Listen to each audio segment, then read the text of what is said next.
वाटते मला समजलेले आचार्य. आपला महाराष्ट्र म्हणजे संतांची भूमी, शरीरांची नररत्नांची खाण म्हणजेच आपली ही महाराष्ट्र भूमी. म्हणूनच तर कवी गोविंदाग्रज आपल्या या मायभूमीबद्दल असं म्हणतात की भोवतीच्या देशा, बुद्धीच्या देशा, शाहिरांच्या देशा, कन्या मैदानच्या देशा, अशाच नररत्नांच्या खाणीतील एक तेजस्वी आणि लखलखणारे रत्न म्हणजेच आचार्य प्रल्हाद केशव. मला समजलेली येते, मला समजलेली येते म्हणजे जणू या महाराष्ट्र भवानीचा महान मोठे ज्यांनी मराठी मुलांच्या शिक्षणापासून ते मराठी राजकीय जीवनातल्या प्रत्येक खडतर प्रसंगापर्यंत ठाई ठाई संचार आहे. मग सभा पोरांची असो वा थोरांची, ब्रह्मदेवाच्या कमंडलूतून उगम पावणाऱ्या करेच्या भागी जन्म घेतला. त्यांच्या संगा खंड्यावर खेळणाऱ्या जेजुरीच्या भूंगवाच्या भंडाऱ्याने वाढलेले आणि भोवतीच्या वस्तीत धुंद झालेल्या वारकरी, वाघे, कोंडी यांच्यासारख्या जीवनावरच्या अपार भक्तीने नष्ट झालेले एक अत्रे. हे साहित्य, नाटक, राजकारण, शिक्षण अशा सगळ्या असंख्य क्षेत्रांमध्ये अबीर, गुलाल, हळद, चंदन, बुक्का हे जणू अंतर्बाह्य माखलेले असामान्य जीवन भक्त होते. अत्रेचा दरबार हा जीवन भक्तांचा दरबार होता. 10,000 वर्षात झालं नसेल असं व्यक्तिमत्व म्हणजे आचार्य अत्रे. मराठी विनोदाची परंपरा ज्यांनी समृद्ध केली, या मराठी विनोदाला ज्यांनी प्रसिद्धी मिळवून दिली अशी आहे. त्याचा एक छोटासा विनोदी प्रसंग मी तुम्हाला सांगतो. तो प्रसंग असा होता की संयुक्त महाराष्ट्राची चळवळ फार जोरात चालू होती आणि अशाच वेळी अत्रेंनी एक भीमगर्जना केली होती की मुंबईसह संयुक्त महाराष्ट्र हा झालाच पाहिजे. आणि त्यांच्या या विधानावरती त्या काळातले महाराष्ट्राचे मुख्यमंत्री यशवंतराव चव्हाण यांनी अशी टीका केली होती की तुम्ही म्हणताय ना की तो झालाच पाहिजे, त्या झालाच पाहिजे तर च तेवढा काढून टाका. अत्रे म्हटले ठीक आहे, मी तुमची सूचना मानतो, पण तुम्ही पण तुमच्या त्या चव्हाण आडनावातला च तेवढा काढून टाका. आणि त्यांच्या या बोलण्यावरून त्या सभागृहात प्रचंड हास्यकल्लोळ निर्माण झाला.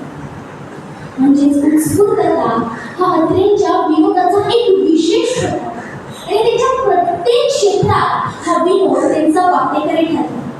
मुळातच अत्रे एक लेखक आणि त्यांच्या लेखनाचे फार वेगवेगळे पैलू होते. अत्रेंनी फार वेगवेगळे असतात, पण अशी काही अग्रलेख आहेत की जे फारसे कोणाला माहिती नाही. त्यातलाच एक अग्रलेख म्हणजेच तो मी नव्हेच या नाटकाच्या निर्मितीच्या वेळेस या नाटकाला एक फिरता रंगमंच व्हावा अशी भन्नाट कल्पना अत्रेंना सुचली.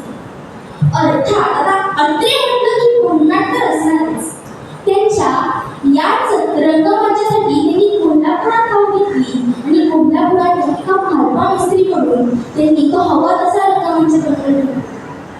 आता त्याच्या कामगिरीवरती अत्रे इतके खुश झाले की अत्रे म्हटले की मालवा फी किती?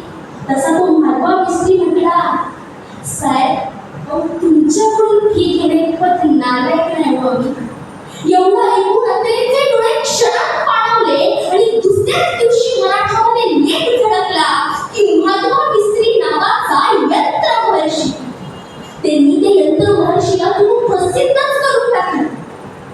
म्हणजे बघा, माणसाचं मोठेपण त्यांच्या माणुसकीवर ठरवलं जातं.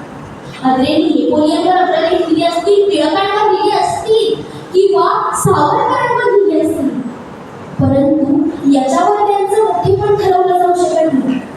तर सामान्य माणसावर अग्रलेख लिहू नये, त्याला मोठं करण्याची किमया जर कोणाकडे होती तर ती फक्त आणि फक्त अत्रेंकडेच होती. असंख्य क्षेत्रात होते. अत्रेंनी त्यांच्या बुद्धीच्या आणि कर्तृत्वाच्या जोरावर ठसा उमटवला. ते त्यांच्या प्रत्येक क्षेत्रातल्या कामगिरीतून या समाजाचे कल्याण, ते समाजासाठी जगले. गर्दीवर जगणारा हा माणूस, या माणसाने गर्दीवर अफाट आणि उदंड प्रेम केले. त्यांनी त्यांच्या लेखनी नाट्यामध्ये लीलावती सरस्वतीच केले नाही, तर योग्य वेळी छोटी चामुंडीही केली. म्हणजे कधी विनोदी लेख प्रेरणा द्यायचे, तर कधी अन्यायाविरुद्ध अग्रणी घेऊन याच मराठी माणसाला अन्यायाविरुद्ध आवाज उठवण्याचं सामर्थ्यही द्यायचं. हो, अजून काय आणि किती सांगावं त्या अशा अफाट आणि अष्टपैलू व्यक्ती घडवलं. अहो, शब्दही अपुरे पडतील त्याच्या थोर व्यक्तिमत्वाचं वर्णन करायला.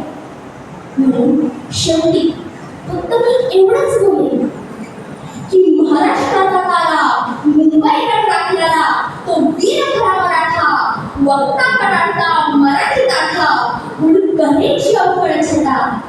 मराठीचा अतूटपणा, साहित्य संध्याकाळीचा अजिंक्य राणा, विरोधाचा खळखळता जरा, खुले हास्य दगडांच्या विरोधा. जपुणी लग्नाची वेळी घराबाहेर पडून ठाकला उद्याचा संसार, पोटामध्ये श्यामची आई, म्हात्र्याची पुण्याई, करे मोरूच्या मावशीची थट्टा, वक्ता कडाडता मराठी ताठा, म्हणून करेची अवघड छटा. महाराष्ट्राचा तारा मुंबईकडे राखणारा तो वीर खरा मराठा, तो वीर खरा मराठा, तो वीर खरा मराठा.